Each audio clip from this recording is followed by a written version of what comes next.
So it's time for a Bristol Half recap.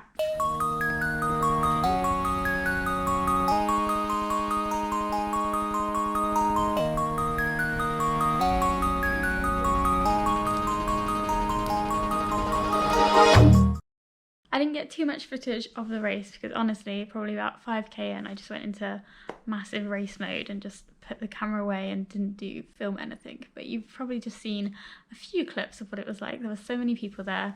I was in the green wave, so I was kind of like the middle set of half marathons to go off. And yeah, I just tried to just go out, hang on, and see if I could improve my time. And I managed to knock off 16 minutes from my previous best that was done March 2020, so a good couple of years ago. And probably, I think the other course was a little bit flatter. This one, it had a few little rises. They weren't like massive rises or anything. So today I'm going to talk you through my top 5 things that I reckon has probably helped me in getting a better half marathon time. The first of these is that I went into the training block with a lot bigger aerobic base. So I'd just come off kind of like ultra training, so we had done quite a lot of like run walks, just longer distances, being out for like 4 or 5 hours at a time, trying to run, walking up hills.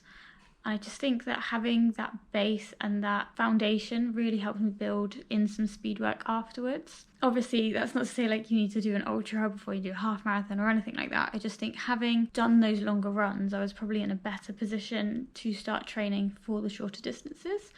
So if you are maybe training for a 10k or a 5k, maybe like throwing in some longer runs probably isn't going to be like detrimental to your training. In fact, it might even help. I would just say like don't do those at the speed that you want to be racing at. Definitely do them much lighter, much slower, just so you're out there, you're on your feet, you're getting used to just having to do an activity for that long. And that will kind of build mental strength as well. You'll find that probably after having built up longer runs, that going back to a short run actually feels easier. Obviously, if you're going quicker, it's probably going to feel harder, but you'll be able to cope a little bit better with that stress on your breathing, or at least that's the plan. Tip number 2 that I think helped out quite a lot is like having a focus for each and every run that I was going out doing. So I was quite a lot more focused during this training block than I was the last time I did a half marathon, which was Bath. I think I had more of a focus of saying, right, this is an easy run, this is going to be a hard run, these are intervals, and that just helped me make the most of each run. Obviously there are times when a run is just getting out there, getting some miles under your feet, and that's fine, but you also need to have a good range of what you're doing in order to really develop. So I was using the park run on a Saturday as like my threshold run, so I was going out trying to do that in under 25 minutes.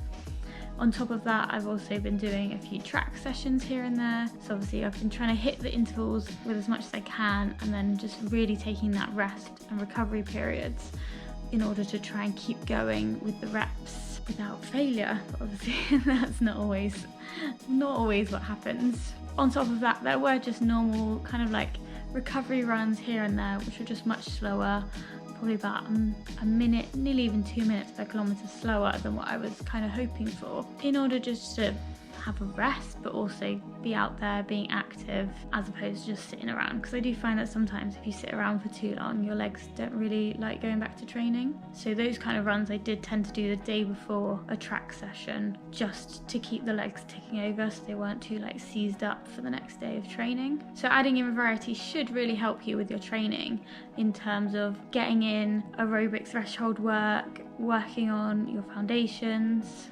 You may even get in some anaerobic work if you're working towards a 5k. Number 3, so the third thing I did differently this time round, was I had 3 goals. So my first goal is kind of what I was super aiming for. This was potentially a little bit too hard for me to get to, but I thought, well, let's put something so that I can shoot for something quite big. So I put down that I wanted to do it in 1:45, and that was the A goal. But it wasn't necessarily what I was training for. That was if I've trained well and I'm feeling good on the day, maybe I can shoot for it. My B goal is what I wanted to be safe, and that's what I thought, this is more realistic and this is more likely to be what I can get. So that was 150 for the half marathon. this was basically, it was kind of just plucked from there, if I'm honest. I didn't really have a plan as to why it was that number. I just thought, you know what, knocking off 10 minutes from my previous time seems quite good. So therefore 150 it was. So this was B goal, and that's what I trained for. That's what I was trying to aim for. That's what I wanted to do. That's the pacer I wanted to be around. And yeah, that was the goal. So I knew to get that goal I needed to run 5 12-minute kilometers the whole way around, and I'd get back in under 150. I think it was like 1:49:30, something like that, if you did it in 5 12 kilometers. And then I also had a C goal. So this is something that if something went really wrong on the day, I would definitely make this goal. And I thought 1:55, I should make that goal. I had previously done one in 2 hours, so I thought knocking 5 minutes off of that should be okay if things don't go to plan. So if I hurt my leg, if something cramps up, I should be able to get around 1:55 without too much issue. Obviously that's still pushing it if that's your first half marathon. So if it is your second, do try and be realistic. I think having goals that you know you're going to be able to hit is quite nice, because it means you do have something to fall back on, and therefore when you're going around and around and around the course, you can kind of go through those goals and be like, right, it looks like I'm going to hit this. Oh, okay, it looks like I'm going to hit this. And then you might even hit your A goal, and then you've got all 3 goals down, don't you? So for this one, I did actually hit my A goal. So I got around in 1:42 and I think 8 seconds. So I was quite under my targets the whole way around. I think the first 12 or 13 kilometers I was running about 4:30 minutes per kilometer, which is well below what I thought my own potential was, so I kind of surprised myself. And then beyond that I was a bit slower so my times completely went out, because obviously if I had stuck with that I would have been in probably 10 minutes, even quicker than I thought, but that was not how it worked. So with Bristol Half, you run out and back along a road called Portway, and then you run the last 10k kind of in and around the city centre. You're twisting, you're turning, you're going around buildings, you're going over bridges, all of that stuff. Like, there's a big crowd in the city centre, but it just probably isn't the best situation for racing, because you've got cobbles, you've got turns, you've got people, there's a lot going on. And so I definitely suffered in that second half times wise, but I'm not mad about it. I still got out there, still did it. And like I said, I've got a 16-minute PB, so something went right somewhere. Tip number 4 is learning from previous races. So these don't necessarily have to be a half marathon you've done. It could be a shorter race, any race that you've done and you thought, oh, that didn't quite go right, I can learn from that. And in my case, when I last did Bath Half, I think I took a gel quite early on in the race, and it just didn't sit right in my stomach, so I kind of immediately had to go and find the toilets and have lots of water. It just didn't sit in my stomach, and it made me cramp up on the second half. So this time round I didn't really take any gels with me. I learned from that. I was like, right, I normally train without much food anyway, so I was like, I'm going to take a little bar just in case I need something, and half a gel. So in the previous long run that I'd done, I had half a gel and that was fine. I think just having the whole gel that I had last time was just way too much, and it just didn't sit right.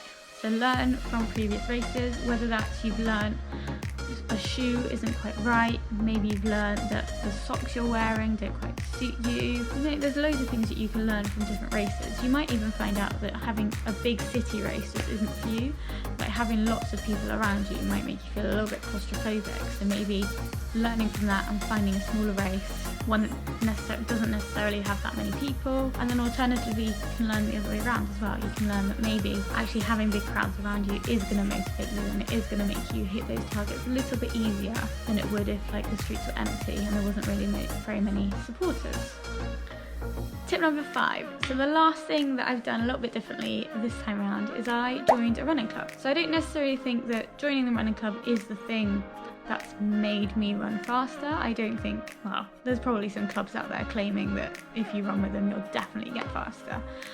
But I think having that consistency of going to club being around people that are your pace, that are faster, that are slower. It just creates a bigger atmosphere for you to maybe want to push yourself or just have a consistency in running. So I know Wednesday night is club night, therefore I'm going to be running probably about 10k, and I don't normally run in the evenings, so that's definitely a new run for me. But having that club there and knowing that Wednesday night is club night just kind of gives you that little bit more consistency and kind of like that little bit extra motivation to go, because you know there'll be people there that you might want to talk to, that you might like just, you know, just being around other people can help quite a lot. If you've not got a running club near you, like don't worry, it's not the end of the day. Like maybe find a running partner, get someone else like into running, or just set out your times of the week where you want to run and just try and keep that as consistent as possible. And hopefully that should help you in terms of your running. Right, so that's my top 5 tips that I think has helped me become a better runner so far this year. What are your top tips? Pop them down below. And if you too raced Bristol Half on Sunday, let me know what you thought about it.